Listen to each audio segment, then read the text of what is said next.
Hello friends, welcome to graduation academy. आप लोगों का ग्रेजुएशन एकेडमी में बहुत बहुत स्वागत है। आज के इस वीडियो में हम चर्चा करने जा रहे हैं disaster management mechanism in India DSS 200 के एग्ज़ाम पेपर के बारे में, जिसका एग्ज़ाम आज ही यानी कि 1 जुलाई 2023 को संपन्न हुआ है, जिसका पेपर आईडी था 3544 3544। पेपर का आंसर की 100% एक्यूरेसी के साथ तैयार किया गया है, जहां गलती की कहीं कोई गुंजाइश नहीं है। तो कृपया वीडियो के अंत तक बने रहें, और अगर आप मेरे चैनल पर नए हैं तो सब्सक्राइब करना बिल्कुल ना भूलें। आइए टाइम न गंवाते हुए हम लोग क्वेश्चन स्टार्ट करते हैं। पहला क्वेश्चन है, निम्नलिखित में से कौन राष्ट्रीय आपदा प्रबंधन प्राधिकरण NDMA का प्रमुख है? 4 ऑप्शंस हैं, जिसमें से ऑप्शन बी करेक्ट हो जाएगा, जिसमें करेक्ट ऑप्शन है बी, प्रधानमंत्री। नेक्स्ट क्वेश्चन है, निम्नलिखित में से कौन आपदा से पूर्व का आपदा प्रबंधन का उद्देश्य है? 4 ऑप्शंस दिए गए हैं, जिसमें करेक्ट ऑप्शन होगा ए, जानकारी एकत्र करना। क्वेश्चन नंबर 3 है, राष्ट्रीय आपदा प्रबंधन संस्थान का उद्घाटन किया गया था। 4 ऑप्शंस दिए गए हैं, जिसमें करेक्ट ऑप्शन हो जाएगा सी, 11 अगस्त 2004। क्वेश्चन नंबर 4 है, आपदा संबंधी तैयारियों के चरण में गैर सरकारी संगठनों की क्या भूमिका है? 4 ऑप्शंस हैं, जन जागरूकता और शिक्षा, सुभेद्यता और जोखिम मूल्यांकन, वैकल्पिक तकनीकों को प्रस्तुत करना, या फिर उपरोक्त सभी। तो इसका करेक्ट आंसर होगा डी, उपरोक्त सभी। आइए अगला प्रश्न देखते हैं, बाढ़ के विनाशकारी प्रभाव कौन से हैं? 4 ऑप्शंस हैं, पुलों का टूटना, तटीय गांवों में बाढ़ और भोजन की कमी, मृदा अपरदन, ये सभी। तो इसका करेक्ट आंसर होगा डी, ये सभी। अगला प्रश्न है, राष्ट्रीय आपदा प्रबंधन संस्थान का मुख्यालय स्थित है, और हमने डिजास्टर मैनेजमेंट से रिलेटेड जितने भी MCQs बनाए थे, उसमें से लगभग क्वेश्चंस आपके एग्ज़ाम पेपर में आए हैं। तो क्वेश्चन नंबर 6 का आंसर हो जाएगा बी, नई दिल्ली। नेक्स्ट क्वेश्चन है, राष्ट्रीय आपदा प्रबंधन प्राधिकरण की अध्यक्षता करते हैं? 4 ऑप्शंस हैं, जिसमें ऑप्शन ए करेक्ट हो जाएगा, भारत के प्रधानमंत्री। क्वेश्चन नंबर 8 है, आपदा से संबंधित तैयारी के चरण में गैर सरकारी संगठनों की क्या भूमिकाएं हैं? 4 ऑप्शंस हैं, जन जागरूकता और शिक्षा, भेद्यता और जोखिम मूल्यांकन, प्रशिक्षण और अभ्यास, या फिर उपरोक्त सभी। तो इसका करेक्ट आंसर होगा डी, उपरोक्त सभी। आइए अगला प्रश्न देखते हैं। क्वेश्चन नंबर 9 है, निम्नलिखित में से किसे आपदा प्रबंधन का उद्देश्य माना जाता है? 4 ऑप्शंस हैं, जिसमें करेक्ट आंसर हो जाएगा डी, ये सभी। ये क्वेश्चन भी हमने आपको MCQs में बताए थे, तैयार करवाए थे। आपदा प्रबंधन कानून किस वर्ष अस्तित्व में आया? 4 ऑप्शंस हैं, 2003, 2005, 2006 या 2008। तो इसका करेक्ट आंसर होगा बी, 2005। ये डॉक्टर मनमोहन सिंह के शासनकाल में अस्तित्व में आया था। अगला प्रश्न है, राष्ट्रीय आपदा प्रबंधन प्राधिकरण किस मंत्रालय के अंतर्गत आता है? तो इसका करेक्ट आंसर हो जाएगा सी, गृह मंत्रालय। क्वेश्चन नंबर 12 है, DDMA का विस्तृत रूप क्या है? 4 ऑप्शंस हैं, जिसमें ऑप्शन ए सही हो जाएगा, district disaster management authority. Next question है, निम्नलिखित में से कौन प्राकृतिक आपदा में सम्मिलित नहीं है? 4 ऑप्शंस हैं, जिसमें ऑप्शन डी सही हो जाएगा, युद्ध। ये सारे बाकी के जो 3 ऑप्शंस हैं, भूकंप, चक्रवात और सूखा, ये प्राकृतिक आपदा हैं, लेकिन युद्ध प्राकृतिक आपदा नहीं है, ये मानव जनित आपदा है। अगला प्रश्न है, वर्तमान में भारत में NDRF की कितनी बटालियन है? तो NDRF की प्रेजेंट टाइम में 16 बटालियन है। तो ऑप्शन बी करेक्ट हो जाएगा इसका। क्वेश्चन नंबर 15 है, भारत की पहली आपदा प्रबंधन योजना किसने जारी की? तो इसका करेक्ट आंसर होगा डी, नरेंद्र मोदी। और ये योजना 1 जून 2023 को ही जारी किया गया है। तो इसका ऑप्शन डी सही हो जाएगा। ये वाला क्वेश्चन भी हमने बताया था आपको मॉडल पेपर में। अंतर्राष्ट्रीय सुनामी सूचना केंद्र कहाँ स्थित है? 4 ऑप्शंस हैं जिसमें ऑप्शन ए सही हो जाएगा, होनोलुलु। क्वेश्चन नंबर 17 है, निम्नलिखित में से कौन सी आपदा जल व पर्यावरण से संबंधित है? तो इसका ओलावृष्टि, बादलों का फटना, समुद्री अपसरण या फिर उपरोक्त सभी। तो इसका करेक्ट आंसर होगा डी, उपरोक्त सभी। एनडीआरएफ का पूर्ण रूप क्या है? तो इसका करेक्ट आंसर हो जाएगा ए, नेशनल डिजास्टर रिस्पांस फोर्स, राष्ट्रीय आपदा प्रतिक्रिया बल।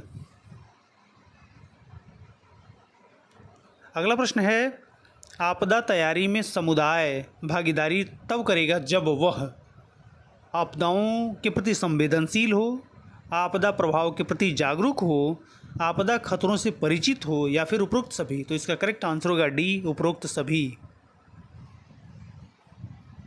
क्वेश्चन नंबर 20 है, राष्ट्रीय संकट प्रबंधन समिति का अध्यक्ष कौन होता है? तो ये 4 ऑप्शंस दिए गए हैं जिसमें ऑप्शन सी सही हो जाएगा, कैबिनेट सचिव। नेक्स्ट क्वेश्चन है, आपदा के संदर्भ में डेस तथा आस्टर का क्या अर्थ होता है? 4 ऑप्शंस हैं जिसमें ऑप्शन सी सही हो जाएगा, इन ऑस्पिशियस एंड स्टार, अशुभ और तारा। क्वेश्चन नंबर 22 है, एनआईडीएम का पूर्ण रूप है? 4 ऑप्शंस हैं। एनआईडीएम का फुल फॉर्म होता है national institute for disaster management. तो इसका ऑप्शन ए सही हो जाएगा, आपदा प्रबंधन के लिए राष्ट्रीय संस्थान। क्वेश्चन नंबर 23 है, मनुष्य के लिए सबसे घातक घटना है? 4 ऑप्शंस हैं, प्रकोप, आपदा, चरम घटना या फिर उपरोक्त में से कोई नहीं। तो इसका करेक्ट आंसर होगा बी, आपदा। लोगों में जागरूकता पैदा करने के लिए मॉक ड्रिल का आयोजन किया जाता है?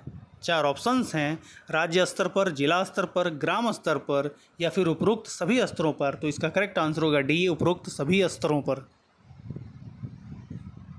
क्वेश्चन नंबर 25 है, कोई भी प्रकोप उस समय आपदा बन जाता है जब वह, 4 ऑप्शंस हैं जिसमें ऑप्शन सी सही हो जाएगा, मानव आवासीय क्षेत्रों में आता है। नेक्स्ट क्वेश्चन है, निम्न में से कौन सा आपदा प्रबंधन चक्र का घटक नहीं है? 4 ऑप्शंस हैं, तैयारी, प्रतिक्रिया, निर्माण, रिकवरी, प्रिपेयर्डनेस, रेस्पॉन्स, कॉन्स्ट्रक्शन या फिर रिकवरी। तो इसका करेक्ट आंसर हो जाएगा सी, कॉन्स्ट्रक्शन, निर्माण। सार्क आपदा प्रबंधन केंद्र स्थित है? 4 ऑप्शंस हैं जिसमें ऑप्शन डी सही हो जाएगा, काठमांडू में। क्वेश्चन नंबर 28 है, समाज पर आपदा के परिणाम होते हैं? 4 ऑप्शंस हैं, जीवन की हानि, संपत्ति की हानि, पर्यावरणीय क्षति या फिर उपरोक्त सभी। तो इसका करेक्ट आंसर होगा डी, उपरोक्त सभी। नेक्स्ट क्वेश्चन है, आपदा प्रबंधन में शामिल है शमन, पुनर्निर्माण, पुनर्वास या फिर उपरोक्त सभी। तो इसका करेक्ट आंसर होगा डी, उपरोक्त सभी। आपदा प्रतिक्रिया के कितने चरण होते हैं? 4 ऑप्शंस हैं जिसमें ऑप्शन ए सही हो जाएगा, 5। नेक्स्ट क्वेश्चन है, सुभेद्यता विश्लेषण आपदा प्रबंधन चक्र के किस भाग में आता है? 4 ऑप्शंस हैं, न्यूनीकरण, तैयारी, प्रतिक्रिया या रिकवरी।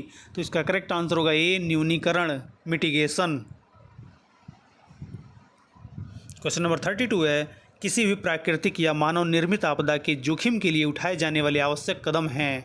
4 ऑप्शंस हैं जिसमें ऑप्शन डी सही हो जाएगा, उपरोक्त सभी। उचित भवन का निर्माण, एक अच्छी तरह तैयार आपदा योजना, हितधारकों के बीच जागरूकता। तो इसका ऑप्शन डी सही होगा। संयुक्त राष्ट्र आपदा प्रबंधन टीम UNDMT किस देश में आपदाओं से उत्पन्न समस्या को हल करने के लिए जिम्मेदार है? 4 ऑप्शंस हैं, अफ्रीका में, एशिया में, ऑस्ट्रेलिया में या फिर सभी महाद्वीपों में। तो इसका करेक्ट आंसर होगा डी, सभी महाद्वीपों में। क्वेश्चन नंबर 34 है, उत्तर प्रदेश राज्य में आपातकाल की घोषणा कौन सा निकाय कर सकता है? 4 ऑप्शंस हैं जिसमें ऑप्शन ए सही हो जाएगा, SDMA, state disaster management authority. Next question है, निम्नलिखित में से भारत में कौन सा संगठन आपदा का सर्वोच्च प्राधिकरण है? तो इसका करेक्ट आंसर होगा B, NDMA, national disaster management authority. Question number 36 है DDMA की अध्यक्षता किसके द्वारा की जाती है। DDMA का फुल फॉर्म है डिस्ट्रिक्ट डिजास्टर मैनेजमेंट अथॉरिटी और इसकी अध्यक्षता जिलाधिकारी करते हैं, तो इसलिए इसका ऑप्शन ए सही हो जाएगा, जिलाधिकारी। क्वेश्चन नंबर 37 है भारत में सुनामी चेतावनी प्रणाली का मुख्यालय कहाँ स्थित है। 4 ऑप्शंस हैं जिसमें ऑप्शन ए सही हो जाएगा, हैदराबाद। नेक्स्ट क्वेश्चन है भूकंपीय तरंगों के कारण उत्पन्न होने वाली आपदा है। 4 ऑप्शंस हैं सुनामी, नीनो, आंधी या तूफान, तो इसका करेक्ट आंसर होगा ए, सुनामी। निम्न में से किसी आपदा के रूप में नहीं जाना जाता है। 4 ऑप्शंस हैं जिसमें ऑप्शन ए सही हो जाएगा, निर्वनीकरण, डिफॉरेस्टेशन। निर्वनीकरण का मतलब होता है पेड़ों की कटाई करना, डिफॉरेस्टेशन, तो इसका ऑप्शन ए सही हो जाएगा। और ये लास्ट क्वेश्चन है हीट वेव कितने समय तक चलती है। 4 ऑप्शंस हैं जिसमें ऑप्शन डी सही होगा, सेवरल डेज, कई दिनों तक। तो ऐसे ही अपडेट्स पाने के लिए कृपया मेरे चैनल से जुड़े रहें और अगर आप मेरे चैनल पर नए हैं तो सब्सक्राइब करना बिल्कुल ना भूलें। वीडियो पसंद आए तो लाइक और शेयर ज़रूर करें। फिर मिलते हैं एक नए वीडियो के साथ। Best of luck for your exam. Thank you.